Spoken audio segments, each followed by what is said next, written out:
Welcome back to the GSMC Dead Ball Sports Podcast, hosted by GSMC Sports Network. I'm your host, Nolan Jamber. And today, we got a wide variety of things to talk about. NBA playoffs, right around the corner, who's ranked where we're going to go from there.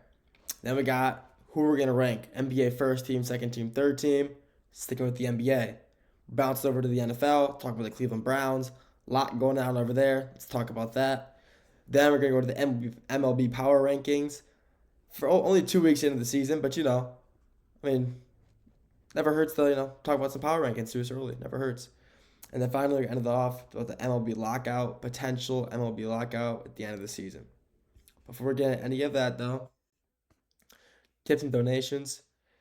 Tips and donations are a great way to show you guys appreciate the content we put out. And by sending tips and donations, it really means the world. It really means you guys care about the content that we are putting out.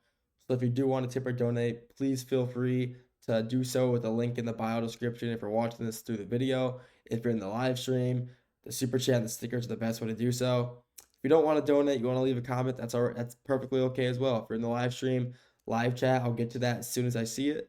And if you're not, if you want to leave it not in the live stream, in the comment section, I'll get to that as soon as I see it as well. Just so you know, I get to answer your question in the comment or just talk to you next time you're in the stream. But like I said, if you do want to tip or donate, the two links in the bio and description. If you're in the live stream, super chat and sticker, the best way to do so.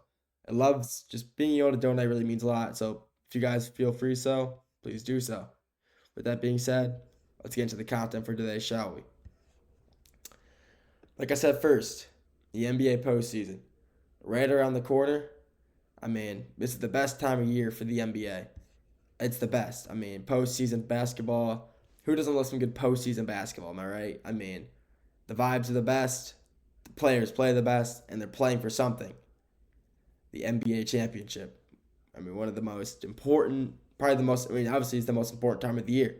Got a lot going on in the NBA. Who's playing well, who's not. So let's just start it off. Let's get into it. Let's just talk about it. So, the Western Conference is still a war zone as always. And the Eastern Conference has been set for who knows how long now. For a week and a half. It's been set. Every seed, every team has been set for so long now. But the West is still, still a war zone as always. Let's start with the East first. It's a lot easier to talk about the East because, they're already all set. They're already all ready to go. Excuse me. First off, we got the Cavaliers in the 1 seed. They've been dominating the East all season long. They're the contentious number 1 seed. Boston's at 2. They could flip-flop. These teams are both so good. They're so, dominant on both sides of the ball, both teams. They play well on both sides of the ball. They have everybody who they need. The teams themselves are just playing so well. And Cleveland and Boston are the reasons. They are the 2 best teams in the East. And even with the Knicks in the 3rd seed, the Knicks have not beaten the Cavs or the Celtics once this year. They are a very weak 1-3 seed, unfortunately, to say so. They will not go far in the playoffs. They will be a best semifinal team and probably not make it out of that. It just shows that, they're not. You think how good they play in the regular season. You think they do well in the postseason. But when you haven't beat either the Celtics or the Cavaliers once this season in the regular season, they're just not built for it. Yeah, they can win in the first round, the first round, but past that, they're playing teams that they can't beat, and they're just not a good 3 seed. Then you got the Indiana Pacers at the 4 seed. Very interesting. They're a team, they're a team that makes no noise in the regular season for some reason, and then comes out come playoff time, bang. And then they made it to the Eastern Conference Finals last year, and yeah, they got swept, but still, they made it. Can't hate that. Got Milwaukee at the 5. Even with Dame out, the Greek freak and Giannis is still just playing absolute phenomenal basketball. It's Giannis. It's Giannis. MVP, Finals MVP. He's one of the best basketball players in the world right now. And there's a reason even without Dame, he's carrying them to a 5 seed. The Detroit Pistons in the 6 seed is something that I really do enjoy seeing. Seeing this team, so many young stars, so much potential on this team. Who doesn't like to see the Detroit Pistons in the playoffs? Even me from Detroit, even from Michigan. I love it. I love to see this after losing so many games last year. Who doesn't like to see, the Pistons in the playoffs? Because I sure don't. I sure love to see them in the playoffs, and I'm not opposed to it whatsoever. I can see them making a decent run. Will they? I'm not sure, but I would love to see if they do. Then we got the 7 seed Magic playing the 8 seed Hawks in the first round. And like I've said so many times before, the Hawks will most likely not make it out of the play-in. Maybe if they do, it'll be an 8 seed, but they will lose to the Magic first round. The Magic are a better defensive team. Yeah, the Hawks are a better offensive team, I guess you could say. But even with the Hawks, being so dominant in the play-in, I guess. I mean, they don't do well in the playoffs, and they're just a really mediocre team, and the Hawks will just lose to the Magic just based off the Magic's defensive play. And so the Magic would be put at the 7 seed to play the Boston Celtics first round. And then you got the 9 seed Bulls to play the 10 seeded Heat in the second play-in game. And with that, the winner moves on, the loser's out. So the winner of that game between the Heat and the Bulls, I think, will be the Heat. But the Bulls have been playing really good this past few weeks.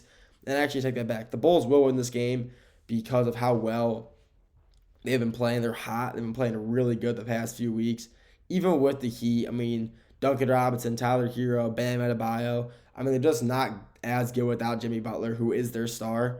So without him, they just unfortunately can't beat the Bulls. And the Bulls will go on to play the 8 seed of the Hawks in the second play-in game to get the 8 seed. And I think the Hawks will win that game, just because the Hawks are just always a play-in team for some reason. They always make it. So the final seeding will be the 7 seed Magic, and then the 8 seed Hawks, both at the 7 and 8 seed, just how it is. And the 9 seeded Bulls and 10 seeded Heat will just be eliminated. So then Cleveland, they'll sweep the Hawks first round. Boston could be challenged with the Magic because of how good their defensive play is, but their offensive play just isn't nearly good enough to contend with the Celtics. So maybe they'll get 1 or 2 games, so the Celtics should move on. Then you got New York versus Detroit. Realistically, I'm being so serious. I do think the Detroit Pistons could beat them in a 7-game series. I think they will. In a 7-game series, the Pistons will win. I think that right now they're a better team than the Knicks, and they just played the Knicks last night. They beat them again, 3-0 in the season. I think with that in mind, them going into the playoffs against the top 3 team in the East, they're ready to play, they're ready to win, and they will beat the Knicks in a 7-game series. And then Indy versus Milwaukee, I mean, who knows? I mean, I'm going to take Milwaukee because I think they have better depth, but even with Dame out, that is the big factor of why maybe they will lose, but you'll never know. But as of right now, I do have Milwaukee winning. And then going through the East, I mean, it's gonna be Cleveland and Boston. Either one of those teams making it to the Eastern Conference Finals or the NBA Finals, regardless of which one is it playing for the Eastern Conference Finals seed game at that point. It's gonna be whatever one of those teams is playing, they're gonna win and go to the finals. But I do think the Boston Celtics will make it to the finals. They're looking to 2-peat, go back to back, and get a bigger lead on the Lakers for how many total championships. They're already 1 ahead of the Lakers because last year, and getting 1 more, putting them 2 ahead. Well, that's always helpful to get 2 ahead of your competition. Let's go to the Western Conference now. The West is still a war zone. I mean, there's still a few games left to play, and there's no team. The top 3 teams are locked in. Every other team from 4 to 10 is still, movable. You can still interchange them. You got OKC at the 1. Yeah, that makes sense. They've been the 1 seed the entire season, and they will end up as the 1 seed. Houston at 2. Very surprising to see Houston at the 2. I mean, they weren't that good last year, and, here they are now, being the number 2 seed in the very tough Western Conference. You do like to see that for Houston fans. LA at the 3. Luka has changed this team so much. Luka is the reason they are here right now. I think if they still had AD and Max Christie and they never made that trade, they could still be in the playoffs for sure. They could definitely be a 4, 5, 6 seed. But since Luka's here and he's playing great basketball, he's the reason they're in the 3 seed because he's playing so good. Then you got here the interchangeables. Denver at the 4. They should be there. They are the best player in the world in Jokic on that team right now. I mean, it just makes total sense. They're a phenomenal team. And, I mean, there's nothing more to say. They're a phenomenal team that deserve to be there, even with the firing of Michael Malone, with their interim head coach and the GM gone as well. I mean, they're still the best team. Jokic is still the best player in the world, and if he plays the right way, he will take them back to another NBA final. The Clippers at the 5. Nobody's talking about the Clippers at all. It's insane that nobody's talking about the Clippers. I love the Clippers, so it's so weird to see that, but it's insane. But they are a very sneaky team in the West and could make a deep run as well. Golden State the 6. I mean, you get a nice, I mean, nice little LA Golden State game going first round. Yeah, that's gonna be cinema. LeBron versus Curry. Yeah, I'm in for it. Memphis versus Minnesota, the 7 and 8 seed. Minnesota's beating Memphis. Memphis has not played good recently. Dallas at the speed it up. I'm running out of time in the segment. And then we got Memphis versus Minnesota. We got Minnesota's winning. Sacramento Kings versus Dallas Mavericks. Sacramento will win that game. They will end up playing the Memphis Grizzlies, so they will end up beating. The Grizzlies are not playing good basketball, so they will win. And then going through all the games, Houston beats Minnesota. Houston beats Minnesota. OKC beats Sacramento. Both 4-game sweeps. LA plays Golden State. Honestly, it can go either way, but I do think Golden State will win. Or not Golden State. Los Angeles win that game in 7.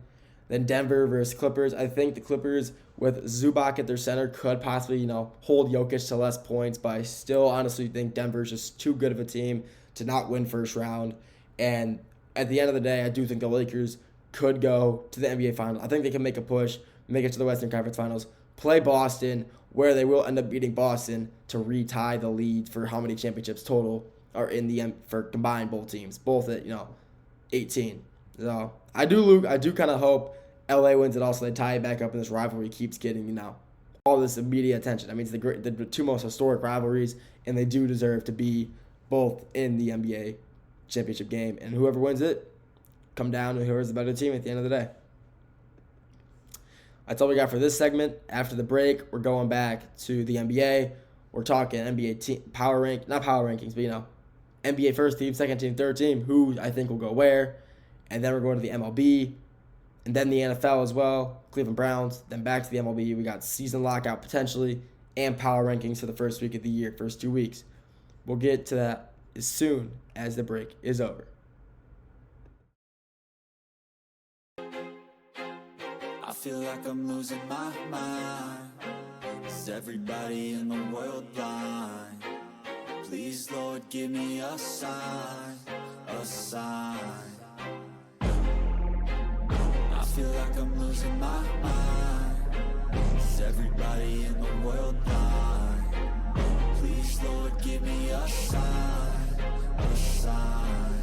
I wanna be the greatest. Everybody on the fake shit. I look around and feel like everybody is the fakest. I make this every day and I'm impatient, hoping one day I blow up from the basement. Statement, the top is so vacant. I don't hear shit that I think is amazing. Waiting for my day when I'm playing sold out shows for 1,000 faces. Hey, give me that crown, get in my way and to be put down. It ain't your place, all this my town. If I want that shit, then I'll get it right now.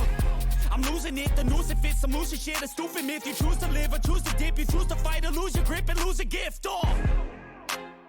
I feel like I'm losing my mind. Is everybody in the world blind? Please, Lord, give me a sign, a sign. I feel like I'm losing my mind. Is everybody in the world blind?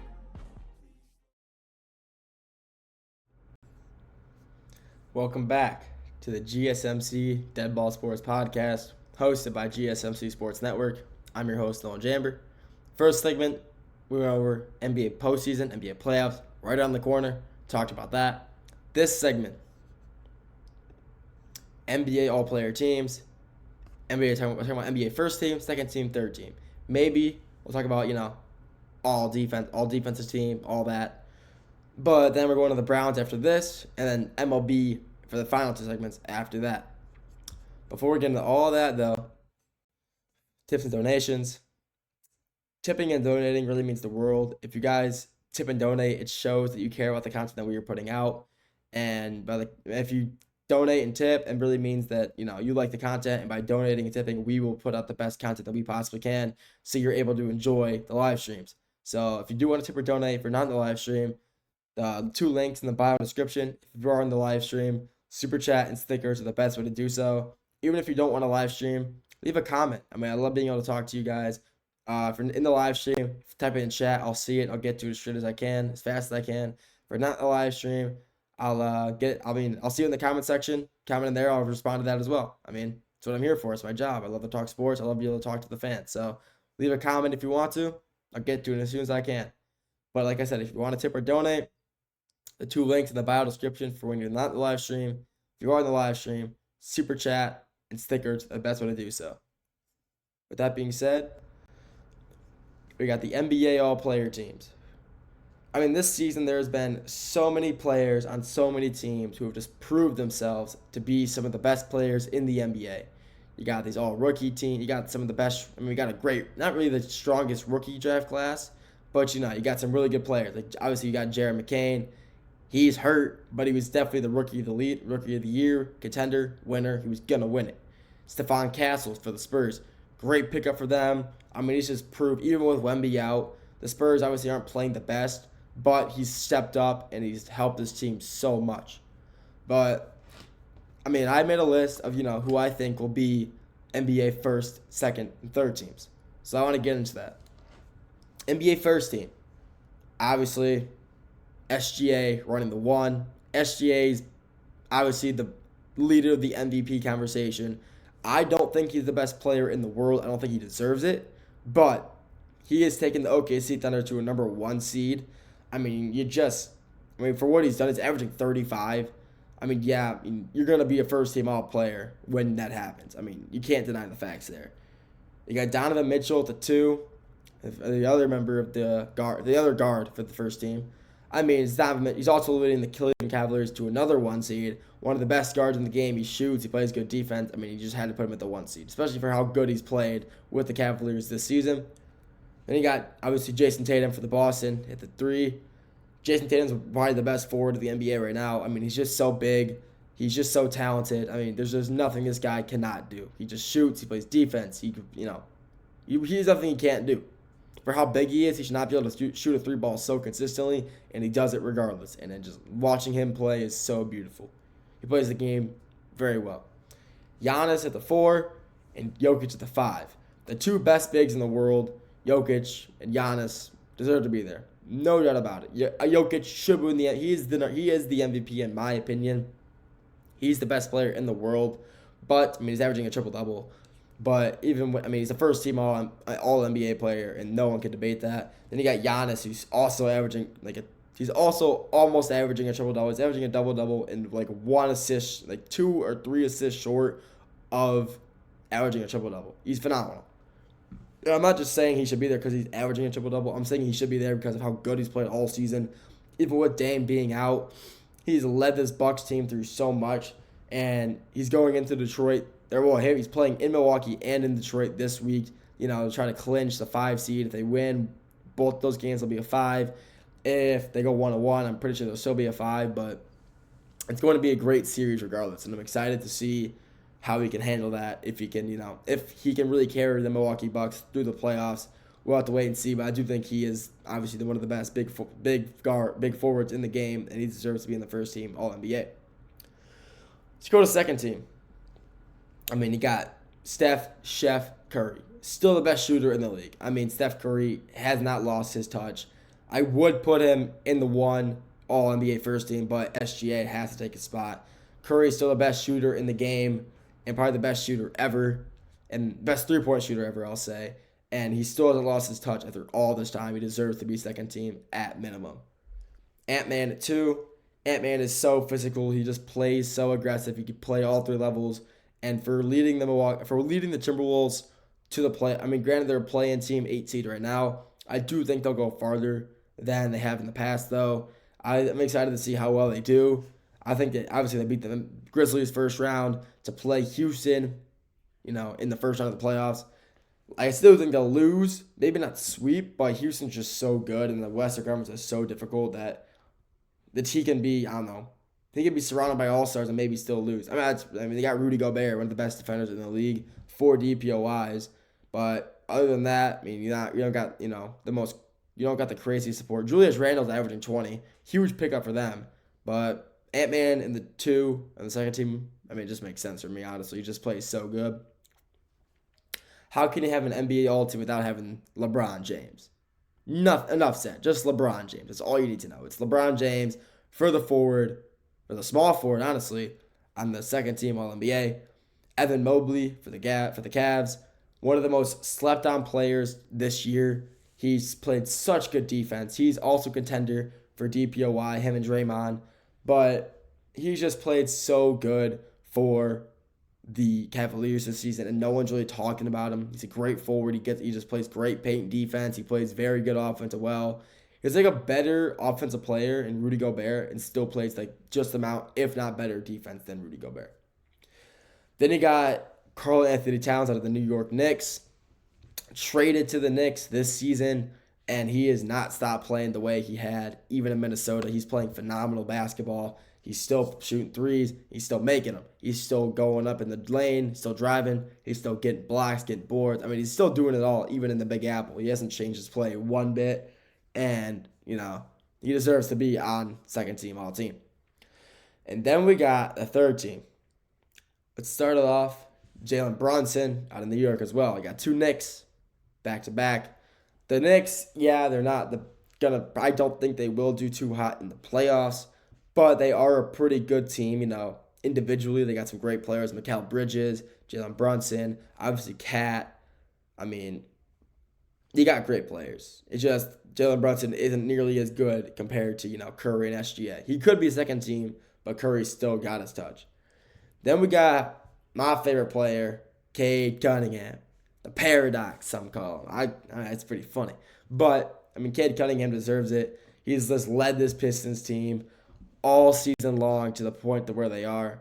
And without Cade Cunningham, the Pistons would probably be in the same record as the Hornets, the Nets. They wouldn't be in the playoffs again.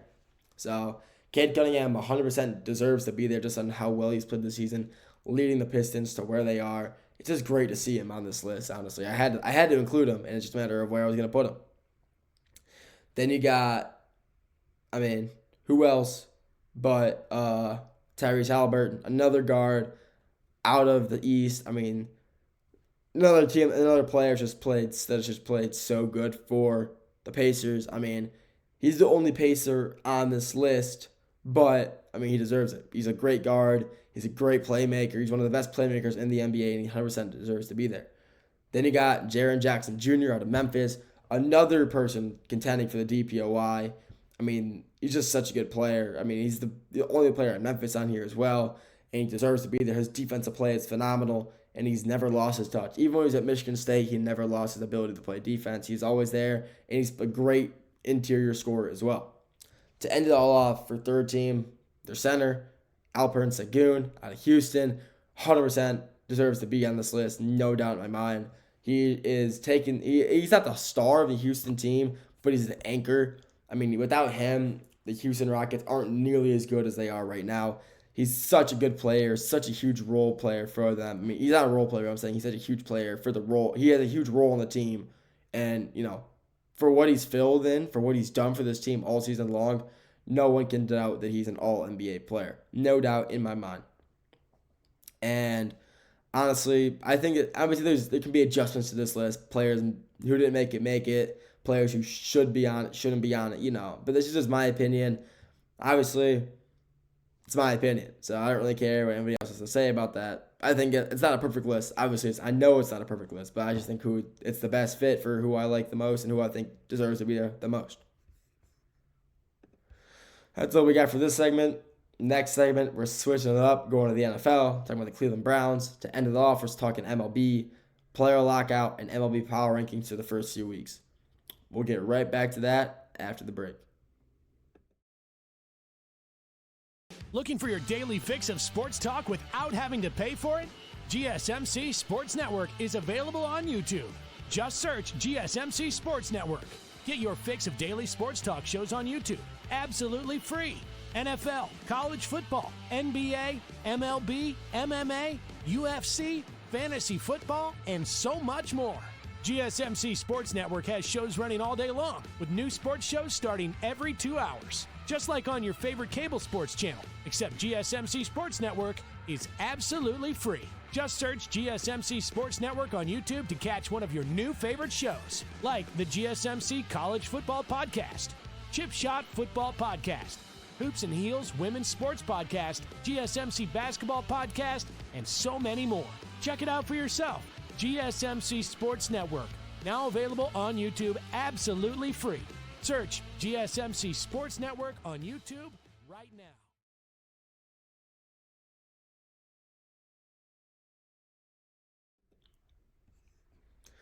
Welcome back to the GSMC Dead Ball Sports Podcast, hosted by GSMC Sports Network. I'm your host, Nolan Jambert. First two segments, NBA. Talk about power rankings, NBA playoffs coming up, and then we talked about all NBA first, second, third team, who should go where, who I think will go where. This segment, we're bouncing, like I did there, bouncing with basketball, bouncing from basketball, we're throwing it over to football. But I'm trying to have some play on words, change it up a little bit, have them, have some energy while I'm doing this. You know what I'm saying? Keep all the fans attacked. I like to try to change it up a little bit. But we're going to one of the most, interesting franchises right now. The situation in Cleveland.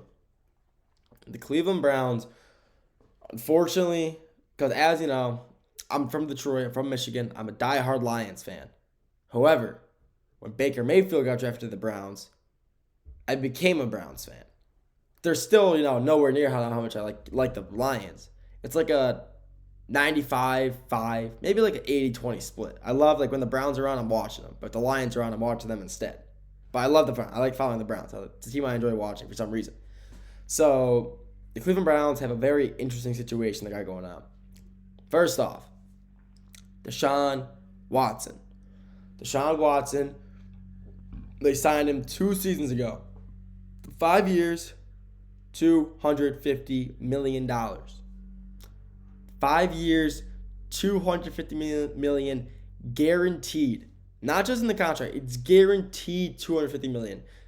And from the way he's playing, you would think he was a free agent after the draft out of, I don't know, Kennesaw State. Just throwing a school out there. No disrespect to Kennesaw State. But just throwing a name out there.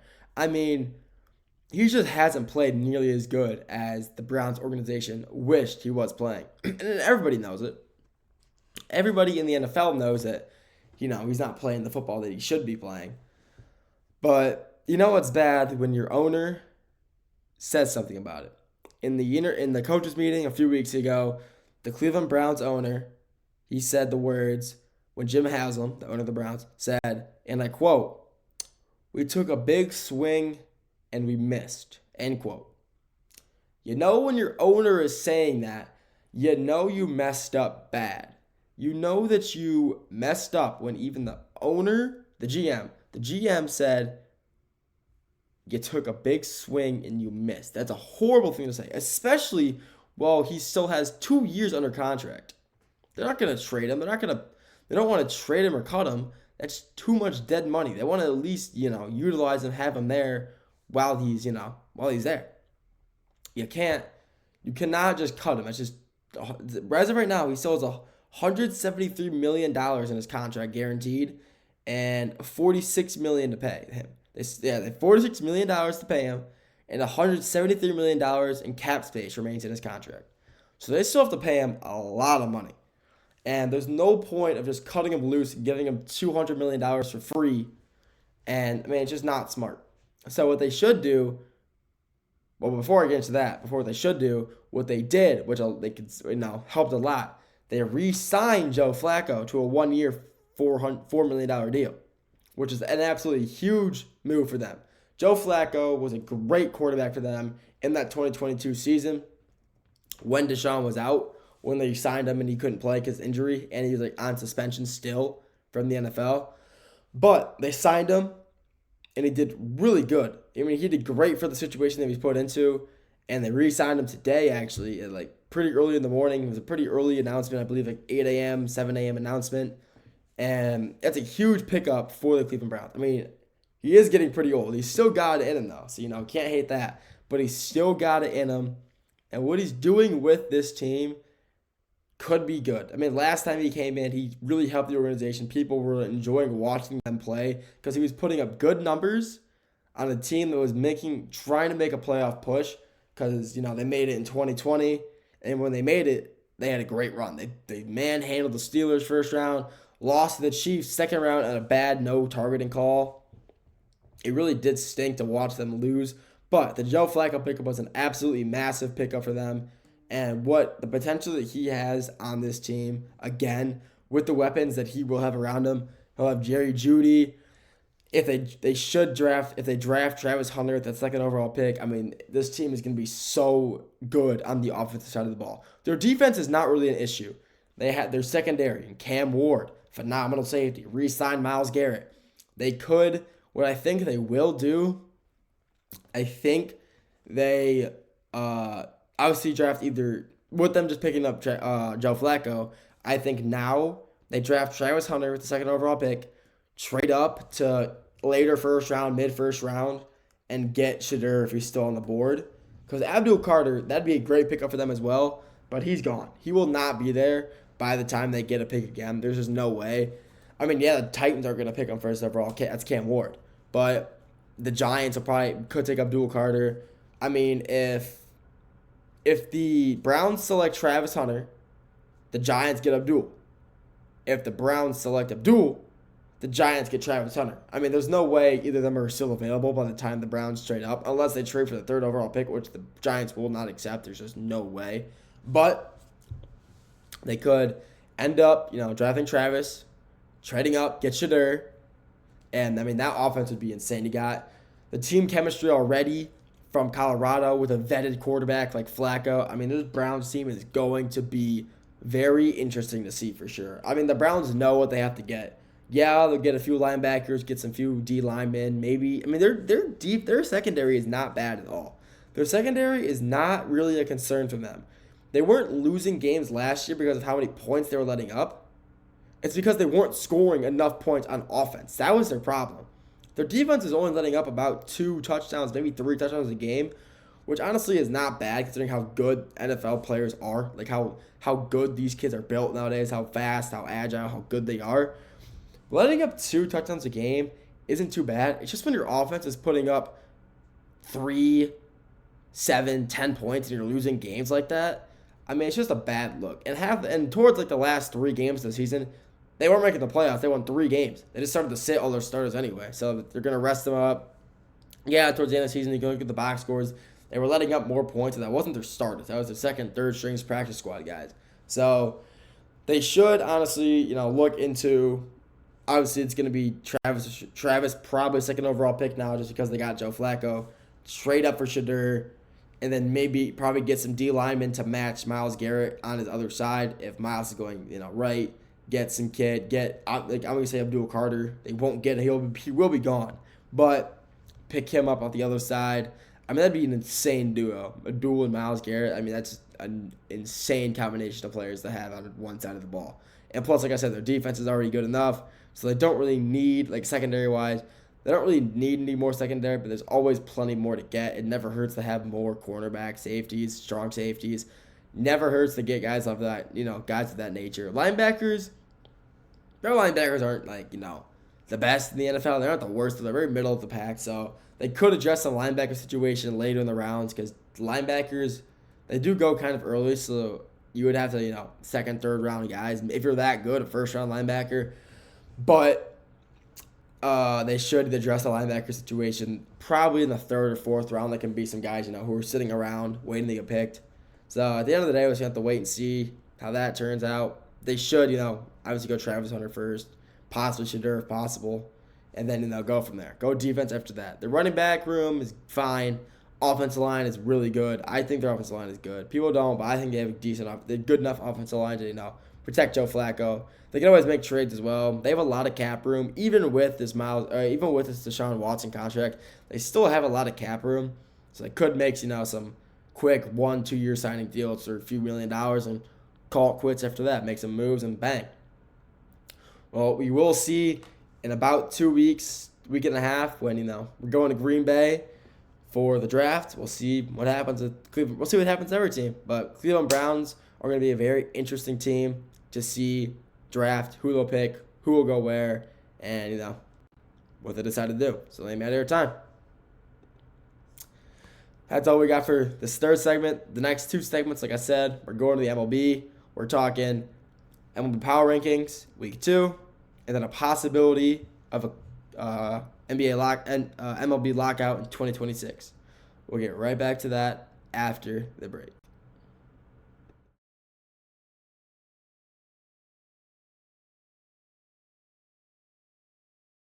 For the best and latest podcasts available anywhere, go to the podcast app on your cell phone and type in GSMC to access free content-rich podcasts on health and wellness, book reviews, sports, entertainment, relationships, social media, movies, technology, finance, and even weird news. Subscribe and download the GSMC Podcast Network's family of shows, available everywhere podcasts are found.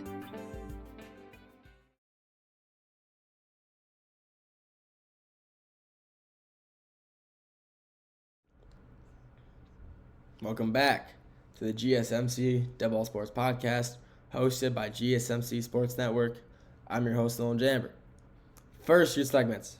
NBA, had to talk about the power rankings in the playoffs right now, who's going to go where. Talk about first team, second team, third team, who I think deserves to be in each spot, who is, obviously, in my opinion, who I thought would be in each spot. And I thought it was a pretty good list, so talked about that. And then, last segment, we're talking about the Cleveland Browns, that situation in the NFL, who they should draft, who they might draft. Talked about that. Segment number 4, MLB Power Rankings. We are currently in week 2 of the MLB, going on week 3, but had to talk about the power rankings. We got some teams in here that, are just funny. I mean, there's teams in here that, there's no bad teams in here. I'm going to talk about the top 6 teams. But none of these teams don't deserve to be here. But it's just like some of the teams, how they're performing right now, they could easily drop within the next, week or two. So let's start it off. I'll go from 6 to 1. We'll go from non-chronological. 6, 5, 4, 3, 2, 1. Change it up. In the 6th spot, the Chicago Cubs. Not the White Sox. I almost said Chicago White Sox. It's the Cubs. The Chicago Cubs are one of the best offensive ratings in the MLB right now. Not because of their hitting, because of their ability at the plate to not swing, take walks, and get steals. I mean, this team has played so good this past few weeks because of how good their stealing and eye at the plate is. That's why they're the 6th best team in the MLB right now. Because they don't swing at wild pitches. They're looking for the balls. They know the strike zone. They're knowing, what's coming. They scout report. They know those scouting reports. They know who's throwing, probably what he's going to throw, when he's throwing it. And, they go from there. They get on base, they steal. A lot of their runs are coming from steals. And when there's guys on base, people are getting hits when they need to. Taking them, in the gap, deep right field, deep left field, popping out, sack fly, whatever. Guy gets home. That's a run on the board. Add it to the stat sheet. But they're playing so good. They're in the 6th spot because of how well their on-base percentage is from walking and stealing. We got the Yankees as the 5 seed. The Yankees lost a series to Detroit 2-1. Almost was 3-0. Almost got swept by Detroit. They were up 3-0. No, 2-0 going into the 8th. They won 4-3. They barely beat they almost got swept by the Tigers at home. They were before they played them, they were 5-2. They're now currently 7-4. So, I mean, they just won the last series. But the Yankees have not been performing well right now. Their pitching isn't pitching too good. Their bats are still batting. They're still hitting great. But not for the Yankee standards. For Yankee standards, they're not hitting that good, surprisingly. But the pitching is the problem with the Yankees now. The pitchers aren't pitching. They aren't doing their job very well, letting up a lot of runs. And, that can't be happening if you want to win baseball games, you got to be able to hit and not let up as many runs as the other team. And they are hitting well, but not letting up. They're letting up too many runs, and that's why they're losing. Then we're going across town. We're going from the Yankees to the Mets. The Mets are one of the best power hitting teams in the MLB right now. Juan Soto, one of the best pickups that they could have made. He got out of his little slump. He was a little slump at the start of the year, swinging at some questionable pitches, but now he's ready to play and he's hitting well. Lindor, same as him. Lindor is hitting very well. Hit well for them last year. Hitting well for them again. I mean, the Mets are a great team. They are probably the best team in New York right now. They are. I think they're better than the Yankees. But, I mean, they're good. I mean, like I said, Lindor hitting great. He just reached the 1,500 hit mark last week. I mean, you know how good that is? I mean, 1,500 hits, that's not, nothing too easy, I'll say that. But he's a great hitter. Soto, I mean, he's raking. It's Soto. One of the best hitters in the league right now. One of the best hitters of the 2020s already.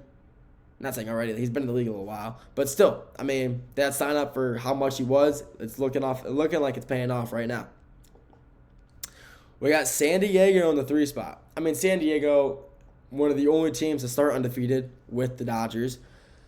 I mean, it's the Padres. They're playing well. They're playing great baseball. I mean, what else can I say about them? They have the 3rd lowest ERA in MLB because their pitching is so dominant. They have the 3rd lowest ERA, and that's why they have such a good record. They only have 3 losses as of right now, and their pitching is just so good right now. Their hitting isn't, it's not super good. It's not horrible whatsoever. It's actually pretty good. You're not going to be the 3rd best team in the MLB with bad hitting. But it could be better. They're just they're winning games because they're getting so many, they're pitching so well, letting up so little runs that their hitting doesn't have to be as good. They're getting 2-3 runs and winning games 2-0, 3-0, 3-1. I mean, who cares? If you're winning games, you're winning games. You can't even, can't hate that. I wouldn't hate that at all, honestly. But honestly, Robert Suarez, I mean, he's their best pitcher right now. He's one of the best closers in the league right now.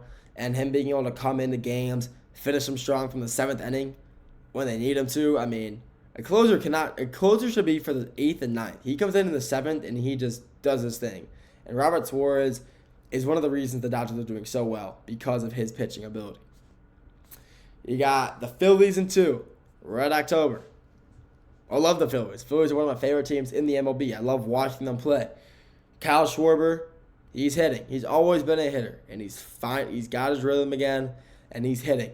I mean, then you got guys like Castellanos. I mean, when he hits a home run, check on your families. I mean, this guy just seems to just do better on national when there's like a tragedy happens. But, I mean, this team, Bryce Harper, Brandon Marsh, I mean, these guys are just hitting so well right now, and I mean, that's the reason they're the 2nd best team in the MLB. They're playing so well, and, I mean, they're just hitting, they're pitching.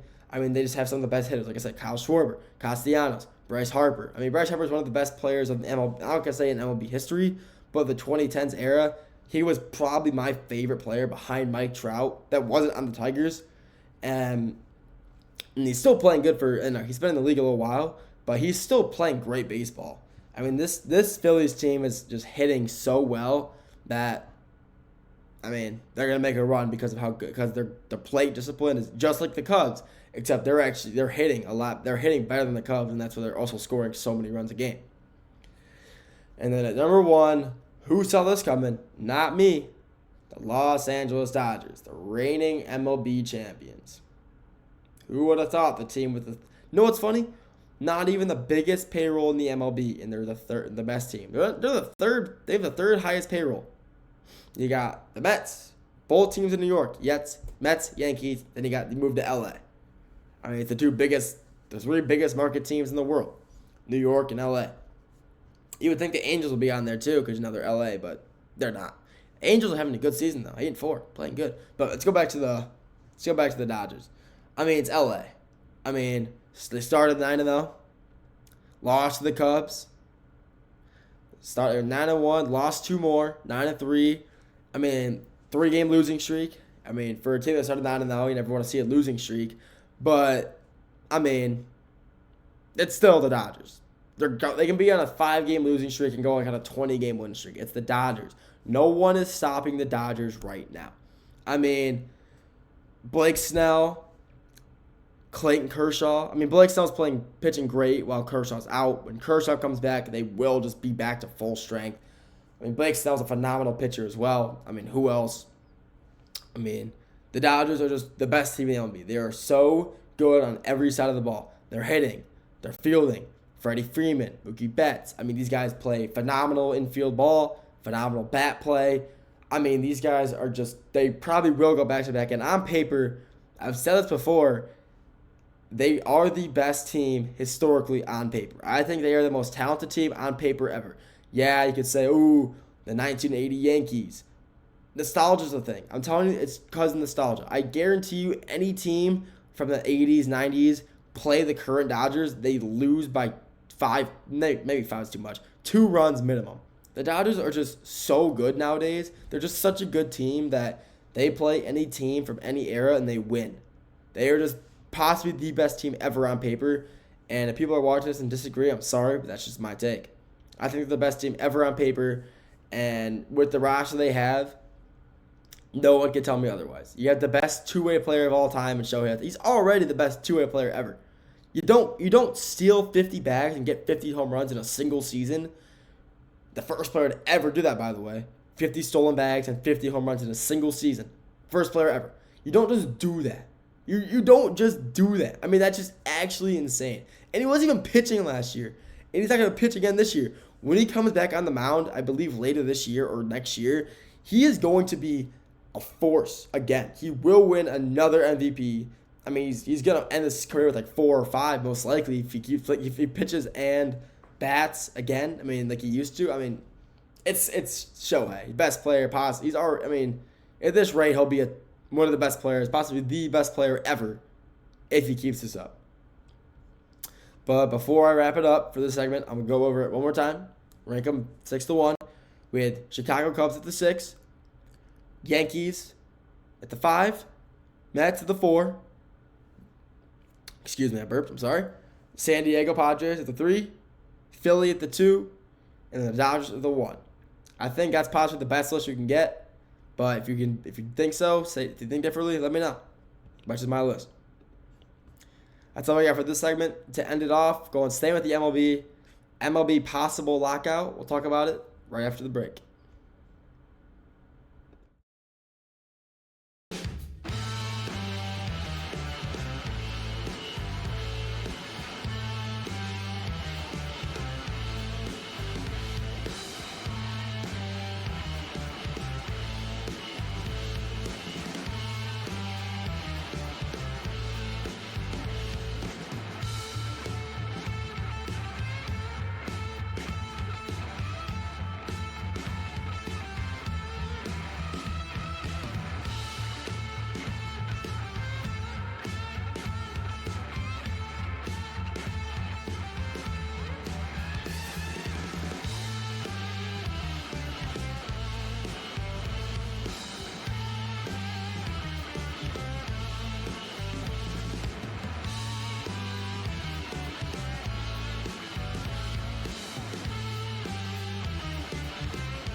Welcome back to the GSMC Dead Ball Sports Podcast, hosted by GSMC Sports Network. I'm your host, Nolan Jamber. All the segments we talked about before, we had 2 NBA, power rankings, and NBA first, second, third team. We had the Browns, what's going on in Cleveland, and we just talked about the MLB and their power rankings through week 2.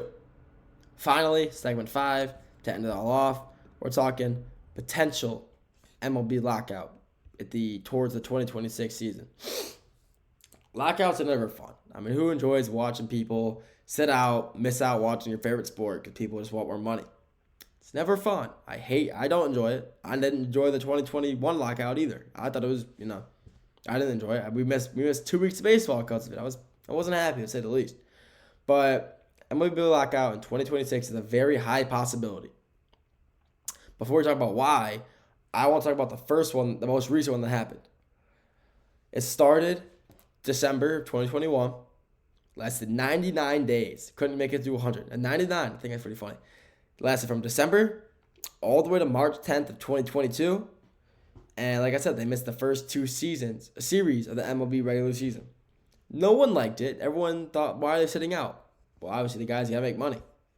These guys are pure interested in money, and that's fair. You can't hate on that. You gotta make your dollars. You're getting paid millions of dollars. If these guys are getting paid this much, I want to make this much as well. I want to make a little more than I already am.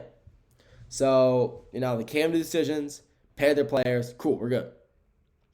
And now, the reason for a potential 2026 MLB lockout, the MLB, one of the only sports organization, sports league in the U.S. that doesn't have a salary cap. Play the players however much they want, for how long they want.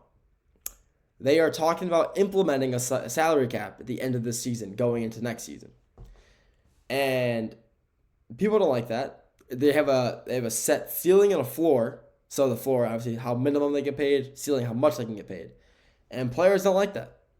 Especially these big name guys, Shohei, Mike Trout, Soto, to name a few. I mean, Vladimir Guerrero, he's signed, was it $500 million contract, 14 years.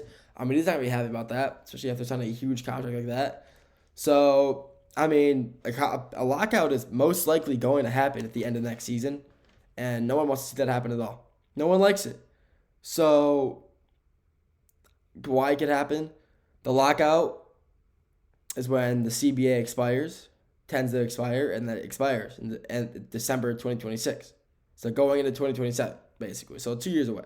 But still, that's far. It's far away, but still close enough to where people were like, oh, like this could be a problem. And there's plenty of time, figure something out in the meantime, what they should do, how they'll do it, what's going to happen. What is going to happen? So, as of right now, 9 teams in the MLB are spending over $200 million to keep their rosters, active. A lot of those are all big name teams. You got the Blue Jays literally just signed Vladdy to $500 million themselves, but that doesn't matter. You got both New York teams, Padres, Phillies, LA. I mean, all these big name teams are spending a lot of money to keep their rosters alive, keep them strong, keep them dominant. Then you got 5 teams who are paying under $100 million to keep their rosters alive. And these are the really, the teams that aren't performing as well. White Sox, Mariners, Angels. Like a lot of the teams that aren't nearly as good, have worse records, play worse, have bad teams because they're paying less for their players. They're paying cheap, and they're not getting the best talent that they can. But with the salary cap, the bad teams would prosper and the good teams would suffer because you're losing a lot of money. You're going to have to cut players, trade players for compensation, money, all that stuff. So people don't want to see that happen because obviously, like I said earlier, lockouts are never fun. You never want to see a lockout happen. So what should they do? They definitely shouldn't implement a salary cap. I don't think that's good for the sport. I think what they should do is leave it the way it is. I think they shouldn't implement a salary cap. The salary cap makes baseball what it is. It's tradition. There's never been a salary cap before, so adding one now would just kind of make no sense, in my opinion. And a lot of these big name players have to go somewhere else, and not only will that affect the teams, MLB viewership, sponsors. They will definitely lose viewership and sponsors because of this. You're losing, let's say a big name. Let's say Shohei Ohtani. He's sponsored by a team out in LA. Let's say he's sponsored by Microsoft. Let's give an example. He's sponsored by Microsoft. We're out in Silicon Valley. He gets traded from LA to, I don't know, St. Louis Cardinals. I'm saying that because it really isn't. I don't really know much about St. Louis, but I'm assuming there's probably not much out there. Big name corporations. The Dodgers and the MLB are losing a lot of money on sponsorships from Microsoft because he has to move out to LA. So, and now Microsoft will probably maybe not endorse anybody, maybe endorse someone a lot smaller for a lot less money, so it doesn't really matter. And Shohei's losing a bunch of money from sponsorships because he's out in St. Louis, where I'm not, like I said, I really know what's out in St. Louis. So, I don't think they should implement a salary cap for reasons like that. Lose a lot of big name players to small market teams who aren't getting paid enough to, kind of want to stick around. Maybe they want to leave, go somewhere else. I'm not sure.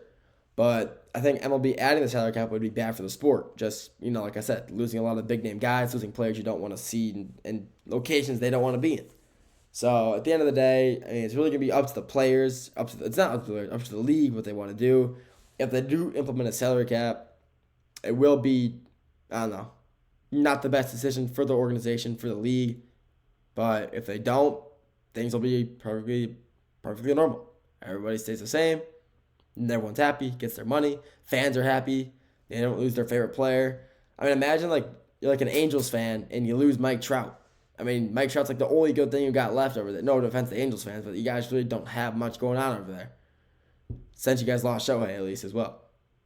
But still, it's never fun when you have a team, lose a player like that. So implementing the salary cap would not be a good decision in my opinion.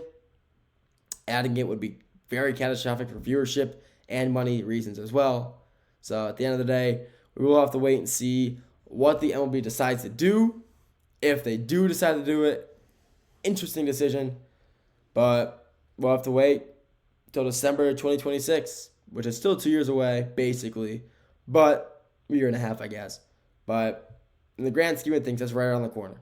And that's a lot of money left on the table for the MLB to decide what to do. If they'll do it, we'll have to wait and see. But like I said, it's only a matter of time.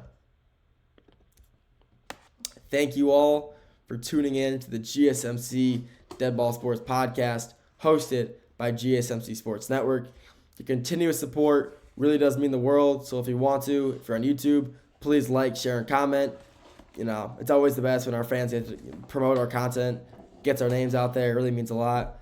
If you want to stay up to date with all GSMC Sports News Network, just follow us on all our socials. Instagram, Facebook, Twitter /X, Instagram, Snapchat. It's the best way to stay up to date with everything we're posting, everything that's going on, who's posting what, all that. So like I said, thank you for your continuous support. Have a great rest of your day, and I'll talk to you all very soon. Have a great day and a great weekend.